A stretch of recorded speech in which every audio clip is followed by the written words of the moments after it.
Now, if you think I'm talking shit, you must go and look what was done to the Ndebele in Zimbabwe. The Ndebele tribe is being destroyed.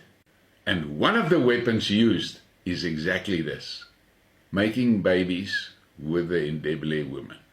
Now, making that woman pregnant does a few things, apart from the fact that she's going to have a child that does not belong to the Ndebele tribe.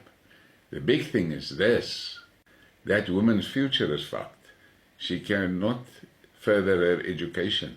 She cannot ever participate in a career because she's burdened with that child. And that's exactly what they want. That's it. The problem is going to be, in a few generations, the original tribe is gone, bred out of existence, and you would have been a participant in that tribal genocide.